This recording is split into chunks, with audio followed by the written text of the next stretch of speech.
ninka la yiraahdo wasiirka amniga ninka ku magacaaban fartaag waxa laga yaabaa inuu gacan yaraha sanbalolshiyaha laga yaabaa wana wasiir ogow sanbalolshi wuxuu joogay feeshu joogay Soomaaliya soo mogid wasiirka amnigana waa ka maqan sharciga inuu asiga joogay wasiirkii xukumay marka kee la xukumaa waxa la xukumaa fartaag baa la xukumaa fiiri wada saas u burburay waay wasaaradda arrimaha dibadda nin buu geystay ninkaas xukumo wasaaradda maaliyadda qof buu geystay qofkaas xukumo sanbalolshi wuxuu ka shaqeeyaa marka sanbalolshi wuxuu ka shaqeeyaa mooryaantan iyo qabiilkan waxaan isku fiiri ale barcadkaas yaa ma taqaanaa hawsha wado oo xasan ay qaraabo yihiin iyo gabadhiisa fiqi kaligiisa ma socdo waa la socdaa mar barcad waxa lagu magacaabay wasiir dawlaha arrimaha dibadda marka haddii halkaas marayna Soomaalida halkaas ay maraysa marka Soomaaliya sida hadda ay ku jirto haddaan Ilaahay farad u furin by the way rajo kale oo Soomaaliya leedahay ma jirto hadda sida muuqato ilaa al-shabaab ay gacanta ku dhigto rajo kale oo Soomaaliya ay leedahay ma jirto hadeerba dadka uu sheegaya ama farax ama kana maxaa yeelay dadkii dawladda federaalka dadka ka shaqeeya way bahaloobeen al-shabaab laakiin al-shabaab waxay imaanayaan waxay u baahan yihiin injineer dadkan waa dad dhinac walba mushaar ka qaato dad lacag haysta oo wadamankan Yurub iyo Mareykanka ku nool dawladda Soomaaliya mushaar ay ka qaataan oo waxay gataan sida noo sheegtay xidigaha ay gataan halkan ama waa shaqeeyaan ama xeelay qaataan of course waxay qaataan ma aqaano laakiin waxa jirto halkan waxay ka qabtaan ma aqaano safiican dadka anagu kama shaqeyno dadku waxa way masiibo qaran waay waxaan ka hadlayno waxaan ka hadlayno waa masiibo qaran waay sidaan haday ku socotana Soomaaliya waxay noqonaysaa in khariidada adduunka laga waayo okay marka hadii xidigihii la gadanayo marka ciidanka Soomaaliya jooga hadda fegmiya ciidanka Soomaaliya jooga waxa weeye ciidan maahan Xasan Sheekh ciidamadii Soomaaliya horta waxa laga yaabaa maanta haddaan iraahdo midla farmaajo ani asaga isku qabiil baan nahay haddaan iraahdo farmaajo fiiri Xasan Sheekh hadda wuxuu samaynayo maaha wax Xasan Sheekh kaliya samaynaya maaha wax dawladdiisa oo dhan ay samaynayso ma garanaysaa safiican farmaajo wuxuu sameeyay ama ha xumaato ama ha samaato waxa sameeyay dawladdiisii oo dhan baa samaysay safiican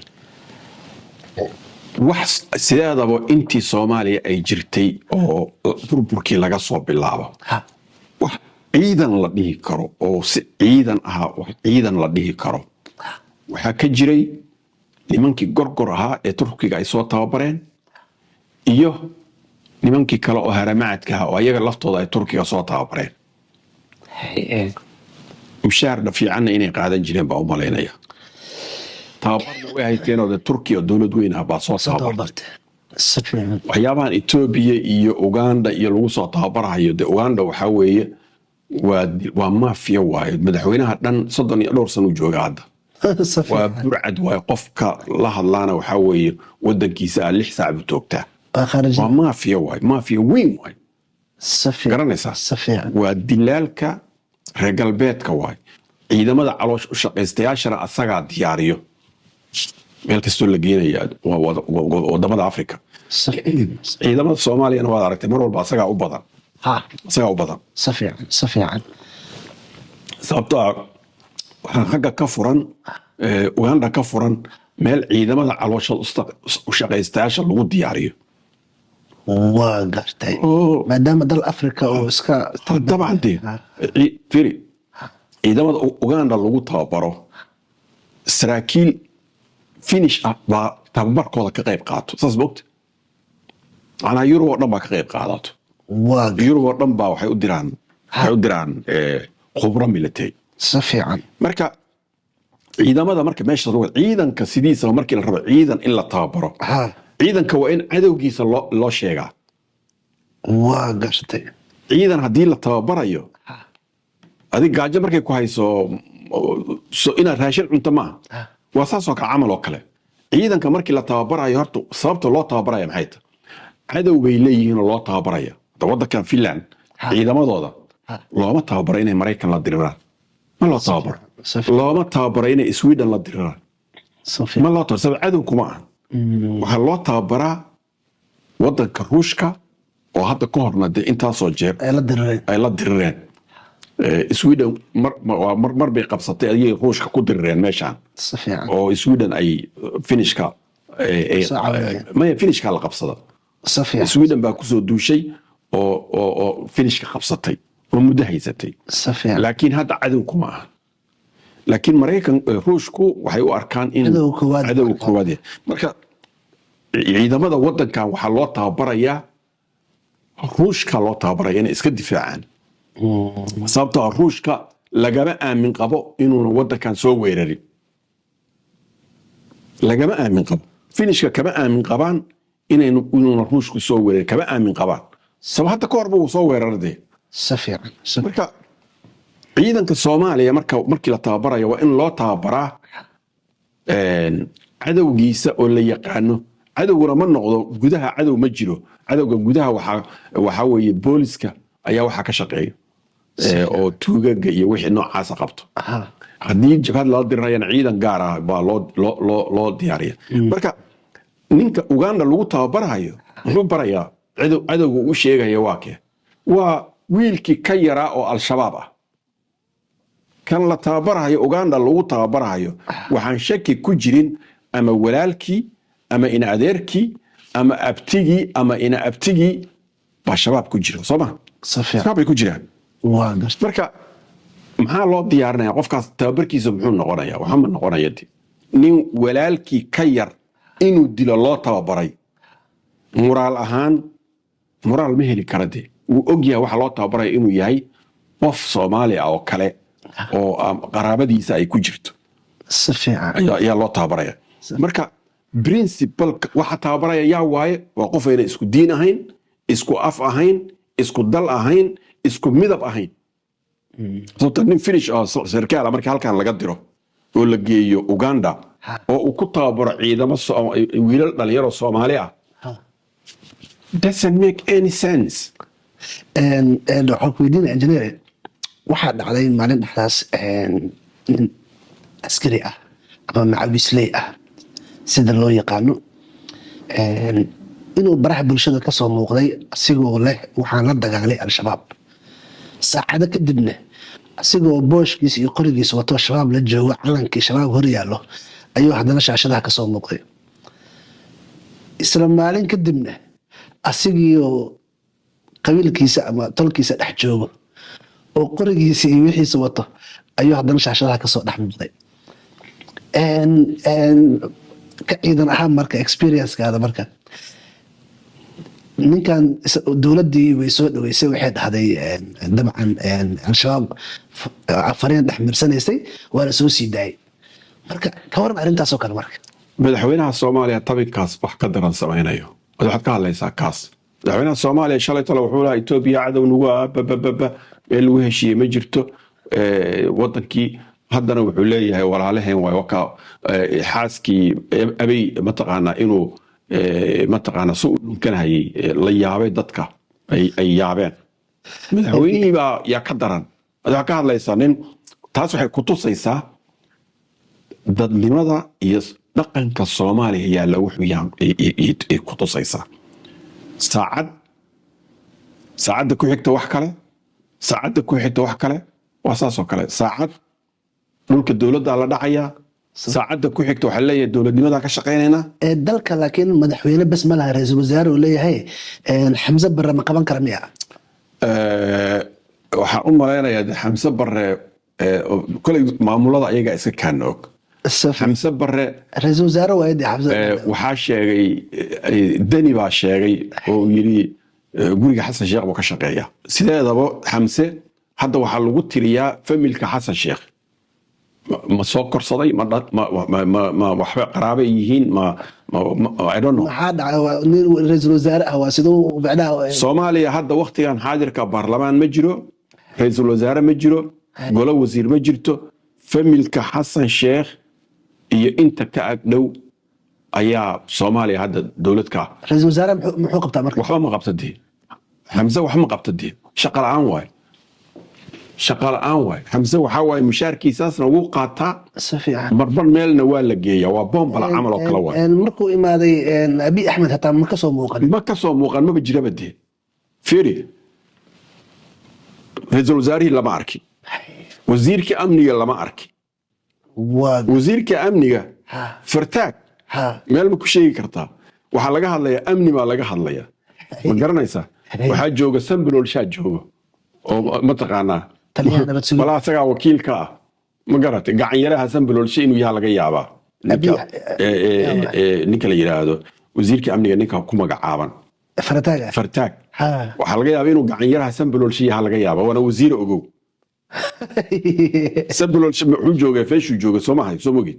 wasiirka amnigana waa ka maqan yahay sharciga inuu asiga jooga wasiirkii xukumay marka kee la xukumaa waxaa la xukumaa fartaag baa la xukumaa fiiri wadda saas u burburay waay wasaaradda arrimaha dibadda nin buu geystay ninkaasaa xukumo wasaaradda maaliyadda qof buu geystay qofkaasaa xukumo sambalolsha muxuu ka shaqeeyaa marka sambalolshe wuxuu ka shaqeeyaa mooryaantan iyo qabiilkan waxaan isku ah fiiri sambalolshe waa ninka aniga waxaan dhegaystay kilib laga soo duubay uu leeyahay wadanka sacuudi carabiya nin baa loo bixiye ala sacuud la yidhaahdo marka soomaaliya in loo bixiyo hawiyaland maxaa diidayuu yidhi waana wuxuu sheeganayaa taliyaha nabad sugidda qaranku sheeganaya waa wax cad oo asiga afkiis ka sheegay tv-gu ka yiri de wax cad oo public ah waay magara hawiyaland in la yidhaahdo maxaa diidayuu yidhi ase hawiimi ah waa kulley waa ilata inuu hawiye yahay da asagaaba leba hawiyeba ma garat marka fiiri soomaalidu inay cajiibtaan kuu sheegaya qaabka noocaasoo kale markuu qofku u fikiro oo waxa uu ka shaqaynayo uu handana qof tuug oo waxa la arki jiray dhuunto adigu qof tuug oo le dowlad baan ku xageed ku aragtay qof khaa'ina oo le dowlad baan ku xageed ku aragtay qof qabiilaysta ah oo mooryaan oo le haddana dowlad baan ku ka waro ku matalaya ana waa qariib waay waa gartay marka macnaha hadalkaas oo sheega maahane wax kale ma jiro oo macnaha oo maanta dowladnimada asleeda waa boqol jeer buu wuxuu yiri wadanka qof aan hawiyahayn ma xukumi karo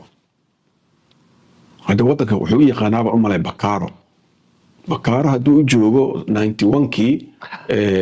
qabiil qabsaday xamar qabsaday oo isbaaradiisa hadduu u haysto soomaaliya oo dhan bakaaraha iyo mataqaanaa iyo villa soomaaliya iyo airbortka hadduu soomaaliya oo dhan u haysto wax kala waay sambalolshe taliyaha nabad sugidda dhowr jeer ayuu xilkan kusoo lalaabtay markaa fiirisid marka qaybtan uu aad macnaha u yaqaanaa oo khatar muu ku yahay ninkan sambalolshe waxa waaye waxaan loogu dhiibaya waxaa weye dowladnimo soomaaliya lama rabo waxayna u badan tahay sambalolshe inuu etoobiyaan yahay oo soomaali ahayn walaada arrintaas waxay u badan tahay inuu etoobiyaan yahay marka wasiirka amniga ka waran marka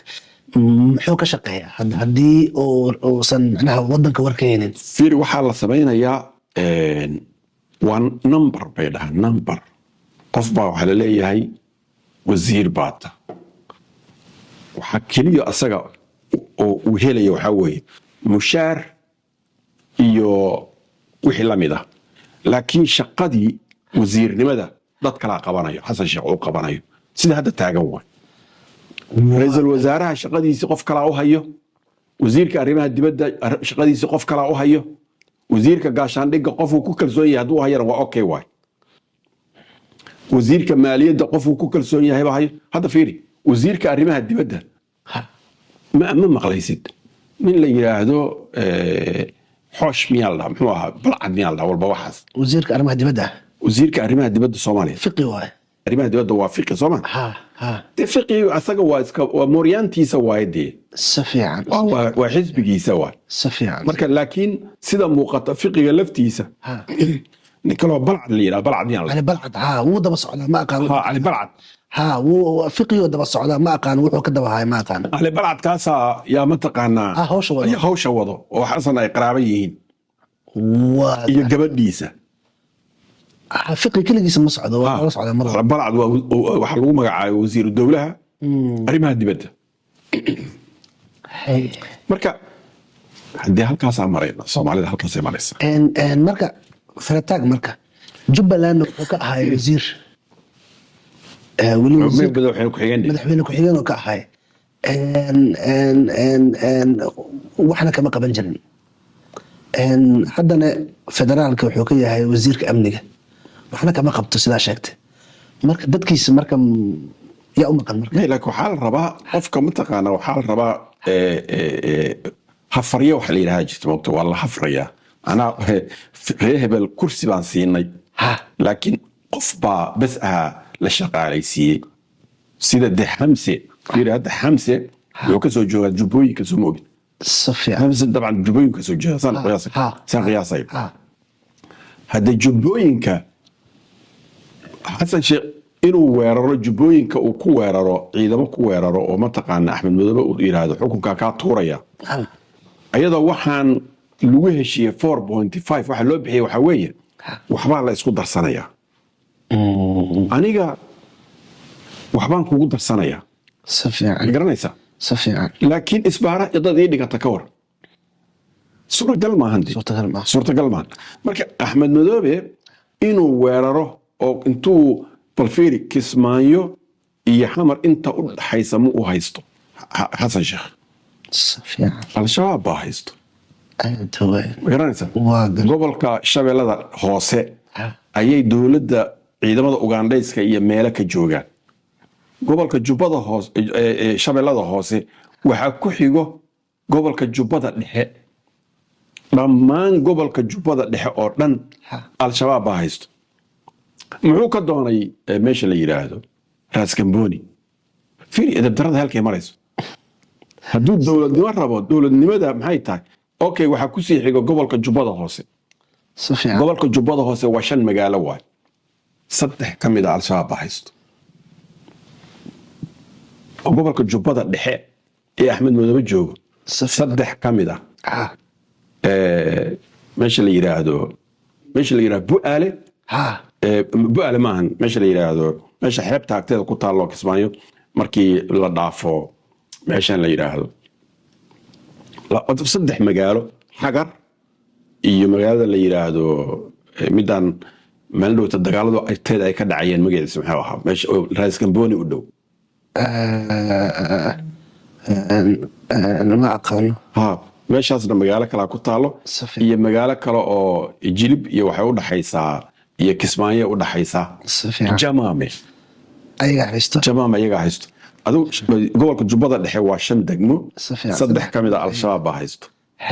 ma garanaysaa safiyan jubbada hoose dhanna ayaga haysto waa gartay shabeellada hoose half bay haystaan shabeellada dhexe oo hadda balcad bay qabsanayeenba oo muqdisho ku taalo marka inuu inta tago mataqaana ciidamo ku dejiyo meesha la yiraahdo raaskambooni muxuu ka doonayaa axmed bas uu la dirirayaa dowladnimo ma aha markaa fiirsan marka injineer intee loo wadaa soomaaliya dad badana waxaa jirto iimaanka alla ka qaaday oo aan dhargeynin oo lacag xaaraan ah ka dhargay baa jiro sideedana lacagta xaaraanta intaan aakhira la gaarin adduunka qofka ka shaqaynayo iyo ayaduba meel xun bay u dambaysaa safiican marka Soomaaliya sida hadda ay ku jirto haddaan ilaahay farad u furin by the way rajo kale oo Soomaaliya leedahay ma jirto hadda sida muuqato ilaa al-shabaab ay gacanta ku dhigto rajo kale oo Soomaaliya ay leedahay ma jirto hadeerba dadka uu sheegaya ama farax ama kanax maxaa yeelay dadkii dowladda federaalka dadka ka shaqeeya way bahaloobeen al-shabaab laakiin al-shabaab waxay imaanayaan waxay u baahan yihiin baabuurka mataqaana iskaamintada waxaa ka baxo qashin baa ka baxo iskaamintada dad badan oo qashin ah jooga Soomaaliya oo ummadda ku naaxay dadkaas in laga leexiyaa rabaa meesha cid kale oo leexin kartana lama arko aan al-shabaab ahayn gafanayaashan dadka dhiigiisa iyo xoolaha ummadda ku naaxay iyo xoolaha reer galbeedka fiiri shabaab naftirkooda tacadiyad iyo waxyaabo badan baa laga sheegtaa naftirkooda lagama hadlayo tacadi waxa laga hadlayo waxa weeye fiiri waxa laga tacadi lagama hadlayo tacadi ma jirto meel de cadaalad anigu weeyay jalaba janno keenaysa ma dhahayo safiican kama hadlayo safiican laakiin qaabkan iyo burcadnimo fiiri tusaale ku sheegaya magaalada beled xaawal yiraahdo intaanay al-shabaab qabsan ka hor baabuurka ama xamar oo kaleeto baabuurka markuu rabo baabuurka bakaaraha ilaanayo markuu rabo inuu soo kala fireeyo waa inuu bakaaraha ka baxaa oo magaalada ka fogaaday ahayd waagi hore sababto meel walba miis iyo jiingad iyo qashin iyo wax walbaa yaallay al-shabaab maxay sameeyeen qashinkii iyo baakadihii iyo wixii iyo wax yaalloo dhan iyo wadooyinkii bay fureen oo waddo ma jirin baabuurku mara xataa ma garanaysaa marka waxa laga hadlaya waxaa weeye dadkan bahaloobay ama ha xumaadeen ama ha samaadeen dad isku toosiyo oo de ummadda ka qabta dee oo boobka marka waxaa leedahay dhibaatada ay geysanayaan waxay naaxinaysaa macnaha shabaab ay naaxinaysaa leedahay of course shabaab hadda inay xoog yeeshaan maxaa keenaya waa musuqmaasuqa eexda qabyaaladda ugu dambeyntii injineere adiga ciidanaa tahay marka ciidamada Soomaaliyeed waliba kuwa hadda iibsanaya sida sheegtay garaadooyinka maxaa kula talinaysaa horta haddii lala taliyana talada ma qaadanayaan sababtoo ah hadda waxaa soo baxday inaan waxba loo aaba yeelin wax ilaahay abuurtay oon la ilaalinayo ama dhaqan ha ahaato ama diin ha ahaato ama damiir ha ahaato ama dadnimo ha ahaato ama bini aadnimo ha ahaato wax la xeerinayo hadda waqtigan xaadirka ma jirto maadaama oo wax la xeerinaya la jiro oo madaxweynihii Soomaaliya uuna waxba xeerinaynin garanaysa isla qumayo hadda wuxuu leeyahay waxaan qabanayaa doorashaan qabanayaa qof iyo cod ah waa li waay war maxaa doorasho qabtaa waxbaba ma xukuntide meelba ma xukuntide maxaad qabtaa dadkii waad kala dirtay maxaad qabataa macnaha fiiri isbaaro qofay u taalo haddii oo isbaarahaas wixii ku soo dhaco raba inuu wax ka qaato dowladnimada maaha sidaa darteed hadda haddaan idhaahdo war ciidamada ninka lacagta qaadanayo iyo ninka bixinaya labadu waa isku mid waliba waxaa daran midka lacagta qaadanayo yaa daran sababtoo hadduuna lacag qaadanaynin waxaa weye wixii oo dhan baa isla og marka waa mashruuc waaye waa shirkad ninka marka xaaraantaas maxaa leedahay iska dhaafa marka dee xaaraan danka ma leedahay xaaraanta kusoo koreen dee waxaa laga yaabaa ninkan intaan xaaraan midda kale xaqa iyo baadilka markii la isku qaso dadku normal bay u arkayaan garanaysa fircoon markii u horreysay ilaahnimo ma sheegan si uu joogay oo uu joogay markii saldanadiisii ballaaratay oo dadkiisu mataqaanaa oo uu duleystay dadku ka yaabay dadkiiba ka yaaba markaasuu wuxuu yidhi waraa ilaahay dhibaan amo ma garanaysa markaasuu ilaahnimo sheegta markaad kasoo dembiga kugu bato marka dambe normal bay kugu noqonaysaa hadda tusaale ahaan oo kale fiiri yuhuudda la celcelin la'yahay bal fiir falastiin sida loo galay gaasa sida loo galay waa aragta dad bay la qumantaa waxaas caadi u arko marka taladaada marka aniga marka talada aan ku talinayo waxaa weeye war dadka Soomaaliyeed sida tan ummad 20 milyan ah oo adduunka meesha ugu fiicneed joogto adduunka meesha ugu qanisaneed ku nool adduunka dadkii ugu wanaagsanaa ay kamid baayada dadwey Soomaalida dad wanaagsan waay dad wanaagsan waay laakiin maxaa la rabaa waxaan waa mashruuc waay halka Soomaalida in la kala dilo ninka daba dhilifka Allah iyo hay'adu hatta hay'adaha ma taqaana ninka damiir kale ma aqbalaya safiican waa noo gabagabo talada ugu dambeysa marka maxaa leedahay kacdoon baa loo baahay kacdoon shacab baa loo baahay qabyaalad ku dhisnayn oo aan qabiil lagu weerarayn oo aan dad qabiil gooni ah loo taarget garaynayn dhalinyaradan waxaan samayn karto dhalinyaro Soomaaliya oo nadiif ah oo dalkooda iyo dadkooda u naxayso oo inay abaabul hadda bilaabaan ay dalka u kacaan waxaan nolol maahan sharaf maahan adduunkii waa ka harnay adduunkii waa ku ceebownay waa dadka adduunkaas firi 95tii ereyga la isku aayo